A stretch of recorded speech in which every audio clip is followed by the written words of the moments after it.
Good morning 10th class. आज बेटा हम केमिस्ट्री का नेक्स्ट टॉपिक पढ़ने जा रहे हैं, टाइप्स ऑफ केमिकल रिएक्शन।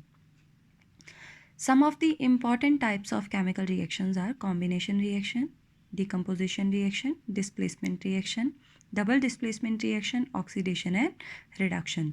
तो सबसे पहले बात करते हैं हम कॉम्बिनेशन रिएक्शन की। Those reaction in which two or more substance combine to form a single substance are called combination reaction. जिसमें दो और दो से ज़्यादा सब्सटेंस मिलकर एक सिंगल सब्सटेंस बना देते हैं, उसको बोलते हैं हम combination reaction. For example, magnesium plus oxygen changes into magnesium oxide, एक सिंगल सब्सटेंस बन गया ना। Hydrogen plus oxygen changes into H2O।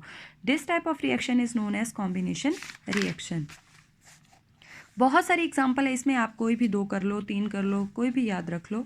ये सारी ही बेटा कॉम्बिनेशन रिएक्शन की एग्जाम्पल है। Hydrogen plus chlorine HCl, Na plus chlorine NaCl। तो ये सारी कॉम्बिनेशन रिएक्शन जिसमें दो और दो से ज़्यादा सब्सटेंस मिलकर एक सिंगल सब्सटेंस बना देते हैं, उसको बोलते हैं हम कॉम्बिनेशन रिएक्शन। नेक्स्ट है decomposition reaction, the reaction in which compound splits up into 2 और मोर सिंपलर सब्सटेंसेज। अब इसमें एक सिंगल कंपाउंड 2 और मोर सिंपलर सब्सटेंसेज में टूट जाता है, is known as decomposition reaction. For example, हमारे पास कैल्शियम कार्बोनेट है, इसको हीट कर दिया, कैल्शियम ऑक्साइड और कार्बन डाइऑक्साइड में टूट गया ये, ठीक है। When decomposition reaction is carried out by heating, it is called thermal decomposition। जब भी कोई decomposition reaction in the presence of heat होती है तो उसको बोलते हैं थर्मल। थर्म का मतलब होता है हीट। पोटाशियम क्लोरेट को जब हम हीट करते हैं तो कैल्शियम क्लोराइड और ऑक्सीजन में टूट जाता है। इसी तरीके से आयरन सल्फेट को अगर हम हीट करते हैं तो थर्मल डिकम्पोजिशन होती है, फेरिक ऑक्साइड, सल्फर डाइऑक्साइड और सल्फर ट्राइऑक्साइड में ये ब्रेक हो जाता है। तो यह थर्मल डिकम्पोजिशन, ठीक है, जो लाइट की प्रेजेंस में जो हीट की प्रेजेंस में, जो लाइट की प्रेजेंस में होती है उसको बोलते हैं इलेक्ट्रोलिसिस। वाटर को जब हमने हाइड्रोजन और ऑक्सीजन में तोड़ना हो तो हम इलेक्ट्रिसिटी की प्रेजेंस में दोबारा से वाटर का डिकम्पोजिशन होता है इन हाइड्रोजन और इन ऑक्सीजन। तो this is known as electrolysis, ठीक है।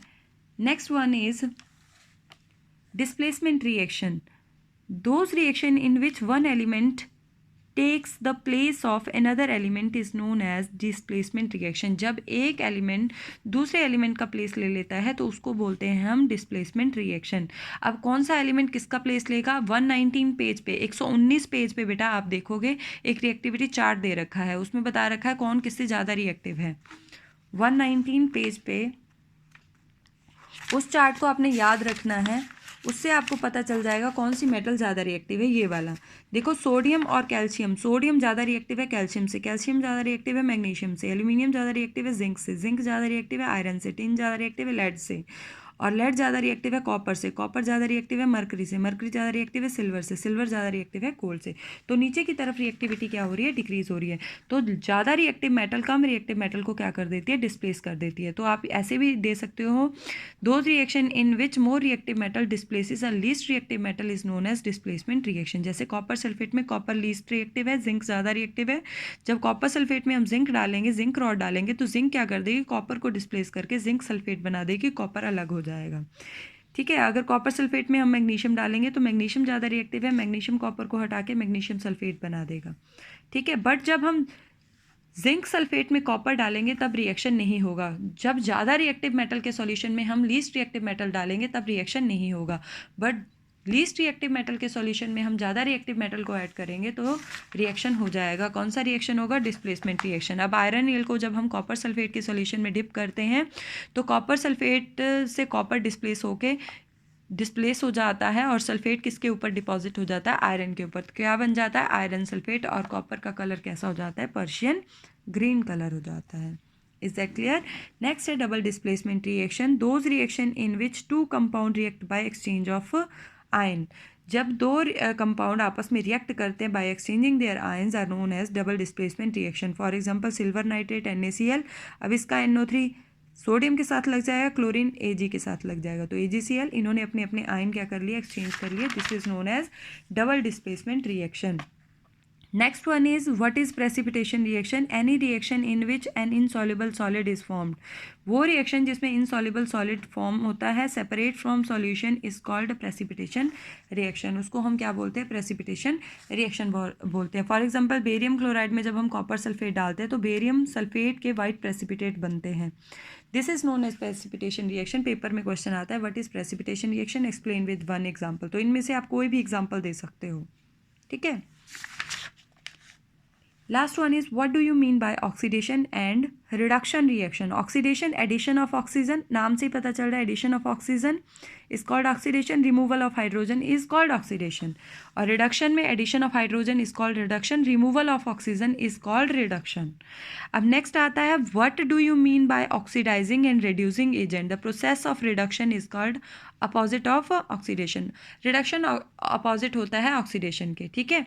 अब ऑक्सीडाइजिंग और रिड्यूसिंग एजेंट क्या होते हैं? जो ऑक्सीजन देते हैं ऑक्सीडेशन के लिए उनको बोलते हैं रिड्यूसिंग एजेंट, और जो रिडक्शन के लिए हाइड्रोजन देते हैं उनको बोलते हैं ऑक्सीडाइजिंग एजेंट. ठीक है. या आप ये बोल सकते हैं which reduce itself and oxidise other. जिनकी खुद की रिडक्शन हो रही है सामने वाले को ऑक्सीडाइज कर देते हैं उनको बोलते हैं ऑक्सीडाइजिंग एजेंट. जो खुद ऑक्सीडाइज होते हैं सामने वाले को रिड्यूस कर देते हैं उनको बोलते हैं हम रिड्यूसिंग एजेंट. ठीक है.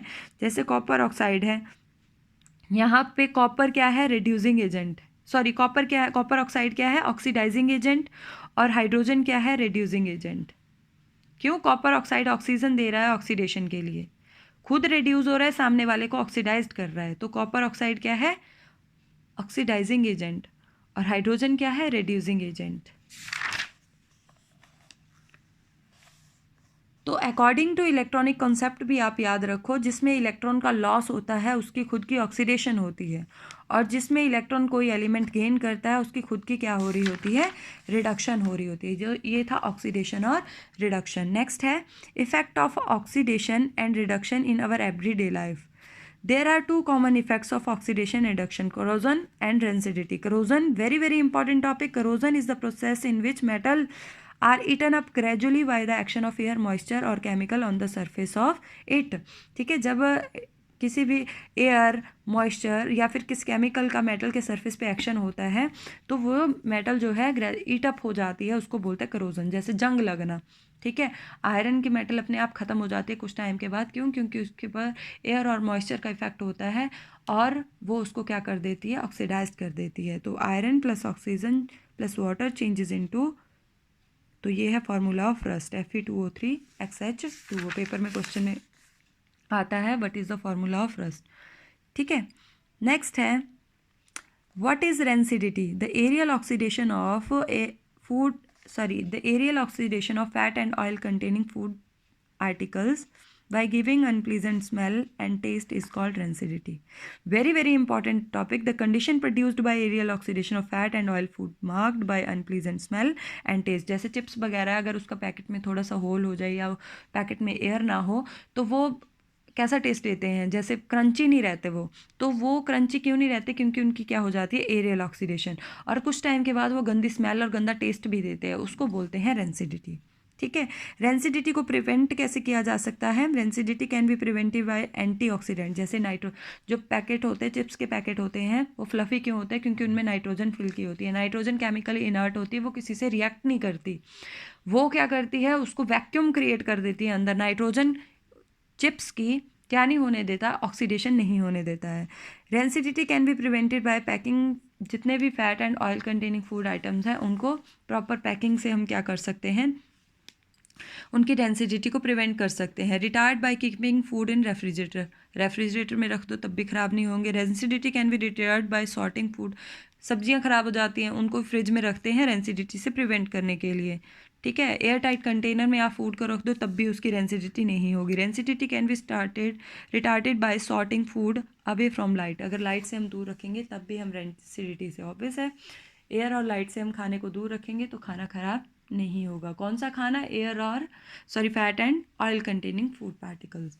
तो ये आपका चैप्टर फुली कंप्लीट हो गया है. अब इसकी एक्सरसाइज करेंगे हम मंडे.